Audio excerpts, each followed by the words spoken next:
Hey everybody, hey everybody, it's time for another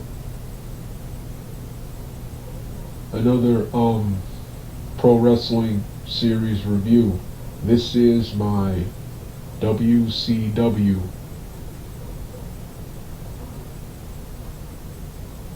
WCW from 1998 through 2001 pay-per-view series review.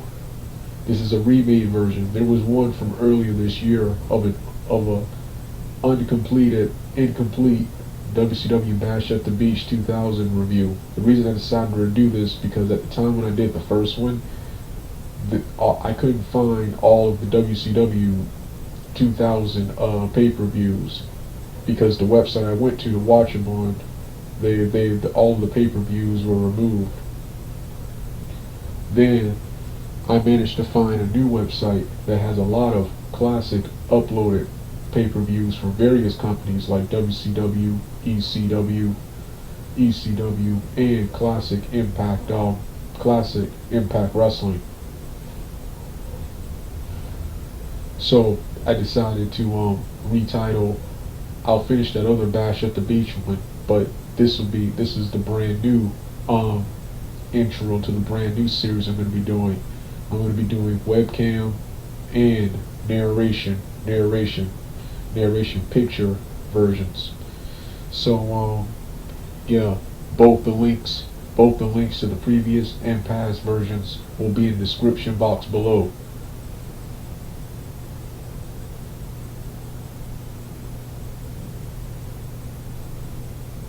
Some of my favorites will have multiple reviews, one with every match on it, and some with some of my favorite and best matches from the card. So, with that being said, let's get started right now.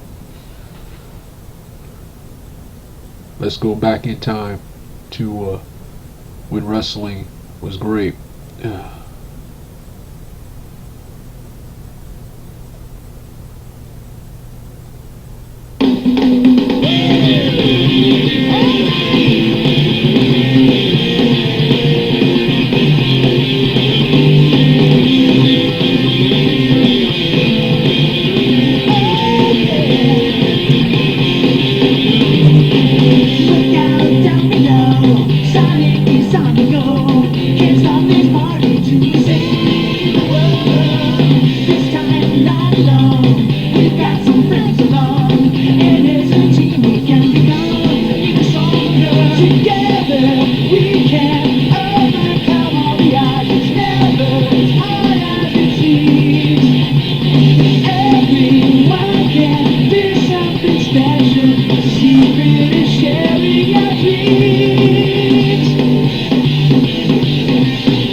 Hey everyone, it's time for the second part of my WCW,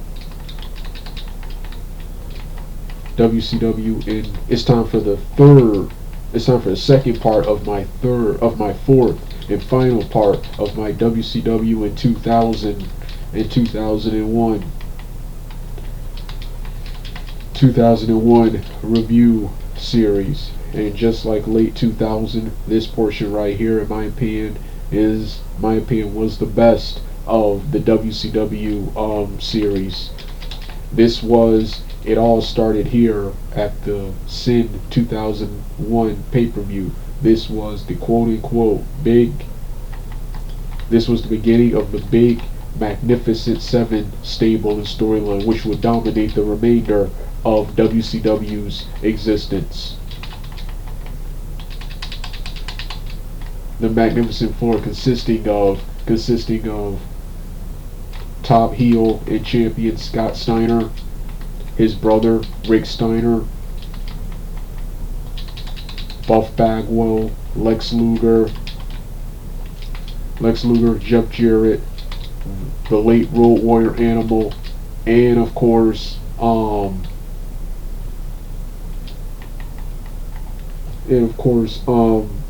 all led by the Nature Boy Ric Flair, who had turned heel at WCW Sin. Road Warrior Animal, who was supposed to be helping Sid, the babyface, turned heel and assisted Scott Steiner and helped him retain his title and revealed himself as Road Warrior Animal. Who else? Buff Bagwell had turned on Goldberg and assisted then heel Lex Luger in his feud with Goldberg and their feud to rid WCW of Goldberg. And Rick Steiner, who was initially a heel, then was a babyface, quickly turned heel on Booker T, who had just recently returned and joined his brother in the quote-unquote stable,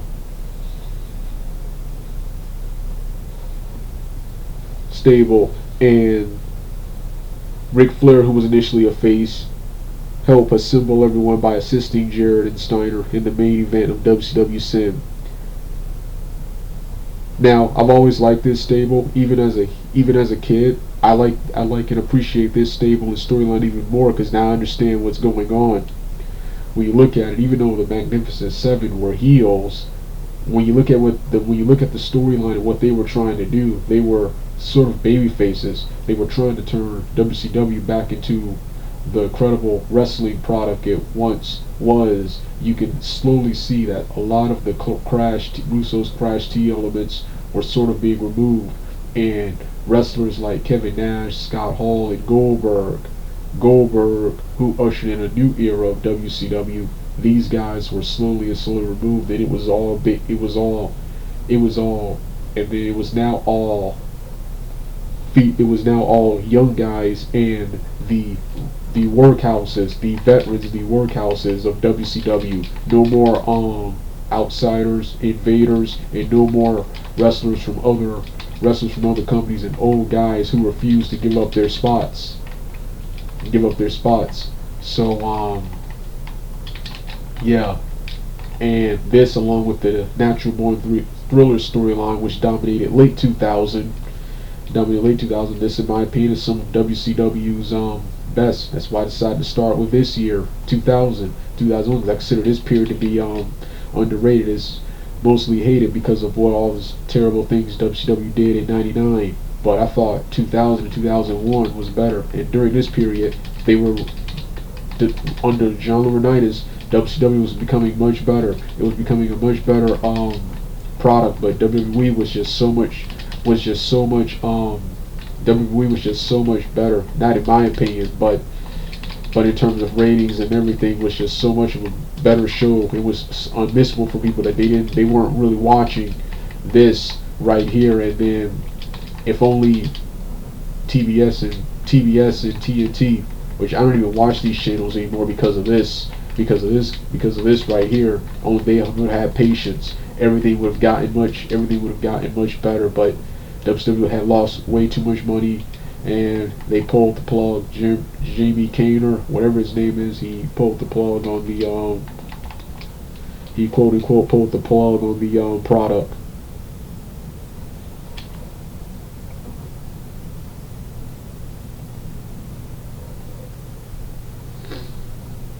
So yeah, um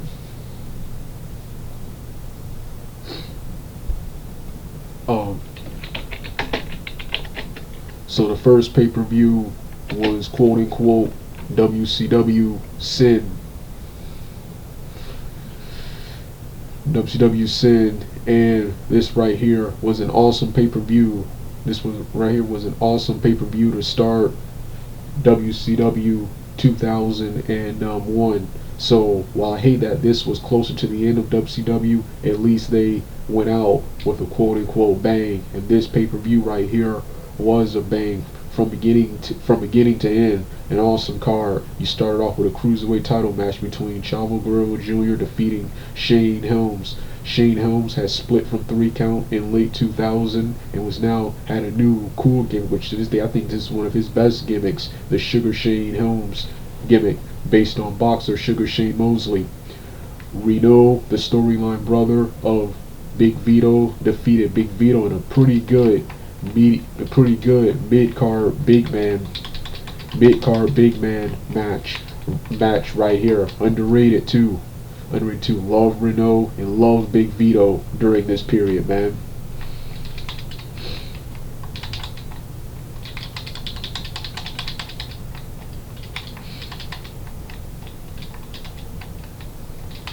Yeah. Yeah. Big Vito and Reno, two of the greatest wrestlers ever, whose careers were sadly to say ruined by WCW going out of business. These were two of the big wrestlers whose careers were ruined right here. These guys were, for their size, were big, agile, athletic, and legitimately tough.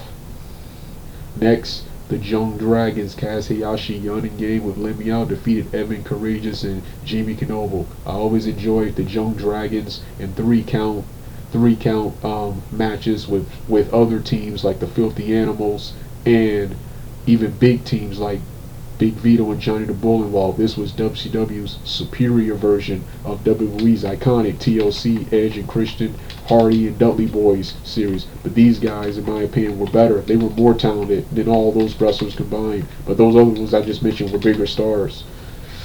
Next, Ernest the Cat Miller with Mitch Jones defeated Mike Sanders in another awesome feud during this period. Like I said, the Natural Born Thrillers, that was an awesome in late 2000, that was an awesome stable. That was the Nexus before the Nexus, done way better 20 years prior, with the top guys, with the young guys immediately began feuding with the quote unquote top guys of WCW. And one of the more hilarious and awesome feuds during this period was Babyface Ernest the Cat Miller, one of WCW's versions of The Rock. He was a more comedic version of The Rock, whereas Booker T was a more serious version during this period, feuding with the mouthpiece Mike Sanders. And this was an awesome match too. The crowd was heavily into this mid-card match, and Ernest Cat Miller was hugely popular for a mid-carder. Next is Team Canada, Prime Time, Elix Skipper, Lance Storm, and the late Mike Awesome with Major Guns defeating the Filthy Animals, Billy Kidman, Conan, Rey Mysterio Jr. with Tigress. Believe it or not, unpopular opinion, I like Mike Awesome in WCW. He gets a lot of flack for he doesn't get a lot of flack, but a lot of people give WCW flack for the way they utilized him. And while I did agree they did misutilize him, I thought his push in late 2000 was awesome. In 2001, he wasn't a bad member of Team Canada, but I think they killed his momentum by when he was hugely popular, turning him heel, and putting him with Lance Storm and Elix Skipper. Elix Skipper, the chick, the fat chick thriller, whatever gimmick he was. Whatever gimmick he was, yeah, that was a goofy gimmick, but it was a monster push, and I think they killed his momentum by turning him into a heel. But at least he went back to the career killer, which was much better. Much better. They defeated the Filthy Animals, Billy Kidman, Conan, Rey Mysterio Jr. with Tigress with this was a penalty box match with Jim Duggan as a special guest referee. Big, in one of his last matches before he left for WWE, defeated Crowbar with Daphne and Terry Funk in a triple threat hardcore match for the WCW Hardcore Championship. Another great match. Then you got the Natural Born Thrillers, Chuck Palumbo and Sean O'Hare with Mike Sanders defeating the Insiders, Domino's Page and Kevin Nash, to regain the World Tag Team Championships. Shane Douglas defeated General Erection in a First Blood chain match for the WCW United States Championship in another awesome feud during this period. And totally buff Lex Luger and Buff Bagwell defeated Goldberg and Dwayne Bruce by no disqualification. No disqualification due to controversial means involving a fan who was actually a plant. And it was cool seeing, as a kid, the trainer of WCW, Sarge, Dwayne Bruce, seeing this guy actually wrestle on a big time show. He was usually on the Saturday night shows, a show for mid-carders and jobbers, undercarders and jobbers. But here he was wrestling, and he did a pretty good job here. This was one of Goldberg's best matches, and underrated too, because it doesn't get talked about much. But yeah, and like I said, this was when Buff Bagwell and Luger forced Goldberg out of WCW. Then you get the main event: Scott Steiner with Medeja defeating Jeff Jarrett, Sid Vicious, and the Masked Man, who revealed himself as the late Road Warrior Animal, and Ric Flair came in to assist the Road Warrior Animal and Jeff Jarrett, allowing Scott Steiner to retain over Sid Vicious. This match is memorable because of what Sid tried. John Laurinitis, behind the scenes, who was the head creator behind the scenes, suggested that Sid tried to brighten up his arsenal of moves, tell Sid to take it to the top rope. Sid tried a missile drop off the top rope and infamously broke his legs, which you can see online. That took place at this pay-per-view, and this sidelined Sid for the rest of 2001, and I don't think he returned to wrestling until I think 2004 or 5 when he returned. But yeah, this sidelined him for a long time. So yeah, that was Sin. Now, Super Brawl Revenge.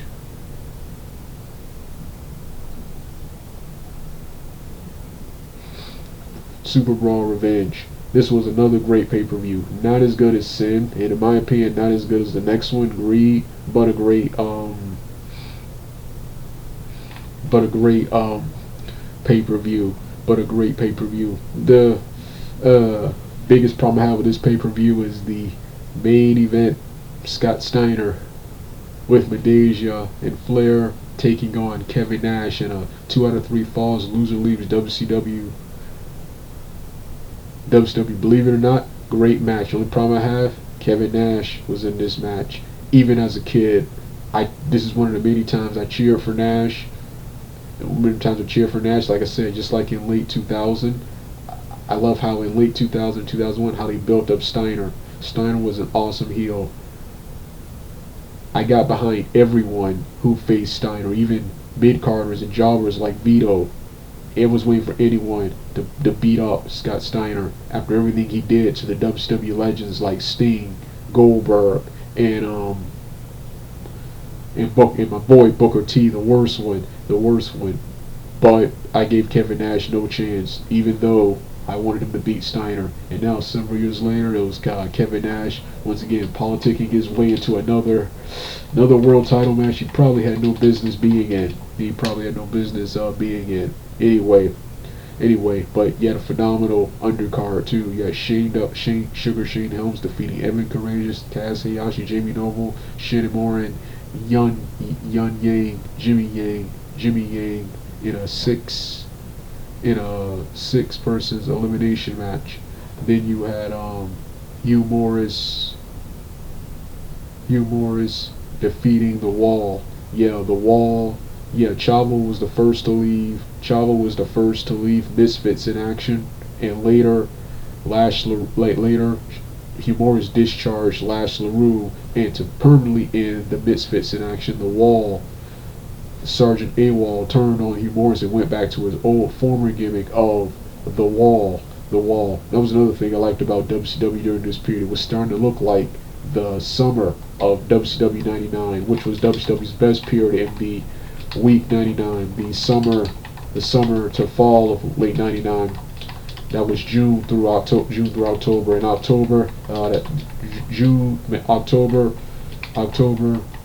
up until 2000, and January through May and June, that was WCW's worst. That was some of WCW's worst, in my opinion. Still better than anything today, but that was WCW's worst. Still better than anything WWE has done today, and still drew higher ratings than anything that's happened recently. But yeah. But that was WCW at its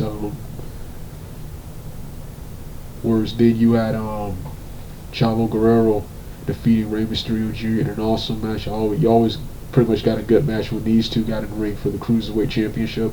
Rick Steiner defeated Dustin Rhodes for the United States Championship in another good match. Totally Buff, Lex Luger and Buff Bagwell defeated the late Brian Adams in a match. Ernest the Cat Miller with Mrs. Jones defeated Lance Storm for the Commissioner's ship. I remember this. Chris Kanyon defeated Diamond Dallas Page. In a singles match with DDP, getting his DDP now feuding with Kanyon. He would get his revenge at the next pay-per-view, feuding with Kanyon, who turned on him at the Great American Bash pay-per-view. Forgot to mention that in my Great American Bash review.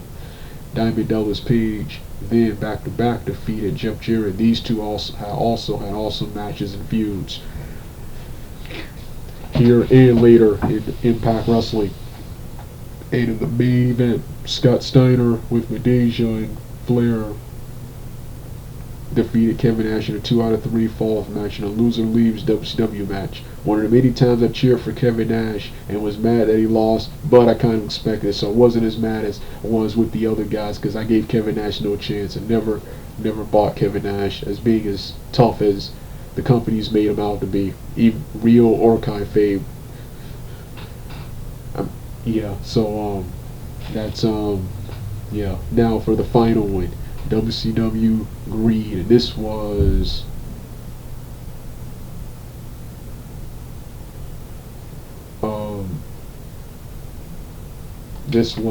a phenomenal pay-per-view to go out. This will be the last WCW pay-per-view produced for World Championship Wrestling, and WCW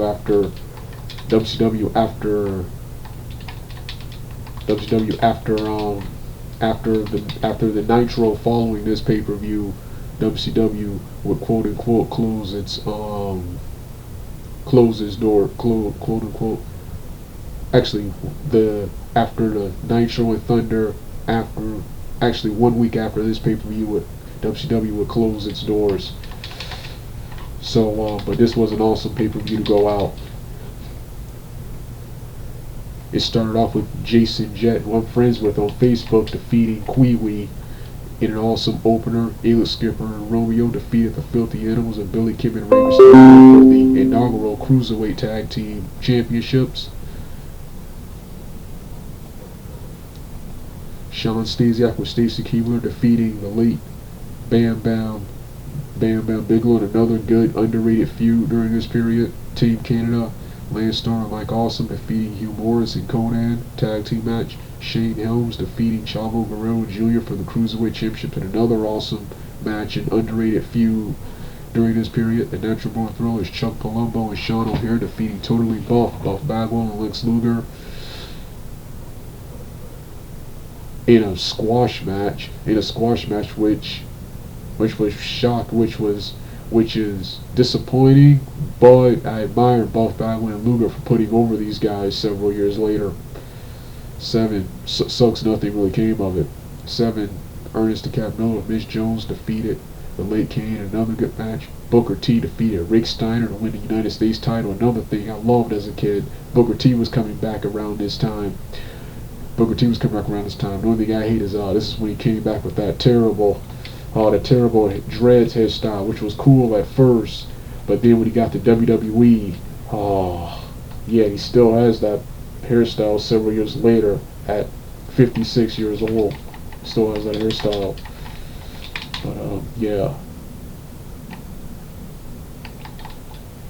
And next, Dustin and Dusty Rhodes defeated Ric Flair and Jeff Jarrett in another surprisingly great feud that I don't remember taking place during this time. I remember this taking place 2 years earlier. I was surprised they did it again in 2001. I could have sworn this was in '99, but that's one thing I loved about 2001.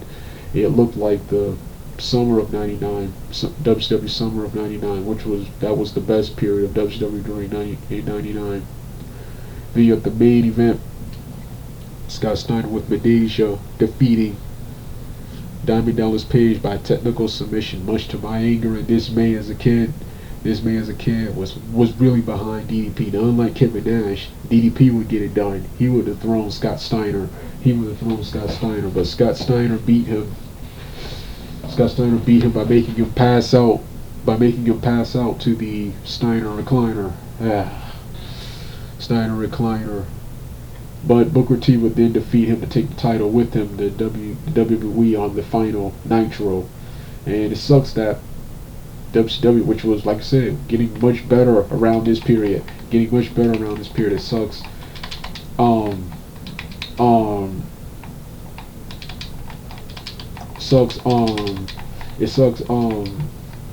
WCW was getting so much It sucks WCW was getting so much better during this period that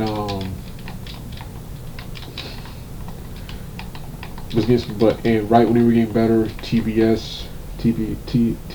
Kilmer of TBS pulled the plug on them, and as such, WCW was good. And right during this by Natural One Throws angle, which I heard that the rumor was that Goldberg was originally going to return and he was going to be the one to dethrone Scott Steiner after Scott Steiner pretty much beat and dethroned everyone. Booker T would later dethrone him, but that was under WWE's booking. So technically, Scott Steiner was the last WCW World Heavyweight Champion.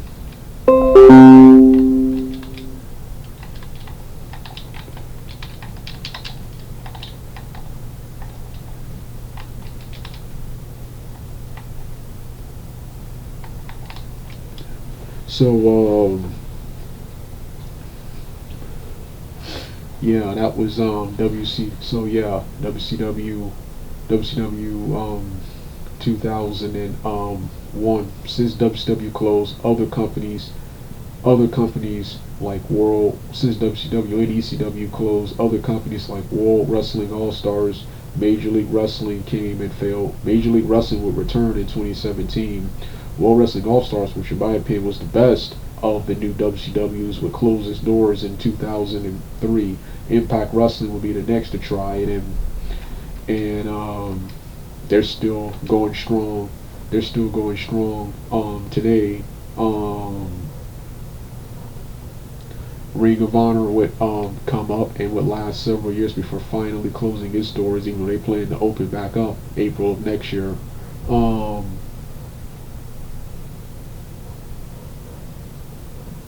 And now, the best one, the greatest one,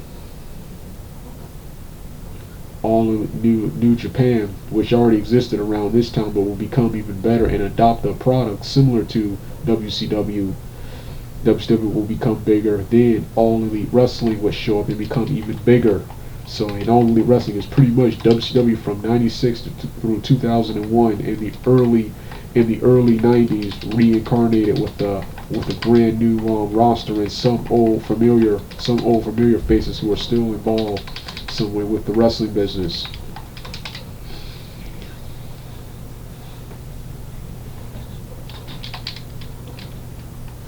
So yeah, but like I said, I started with this period because I consider WCW 2000 to be an awesome, underrated period in WCW. I thought '99 was the worst year, and I consider 1998 through 2001 to be WCW's best and WCW's finest and wrestling's finest. You had three promotions giving you the best they could, and I thought WCW and ECW were, of course, the best. Looking back, I thought, and to this day still think, they were the best.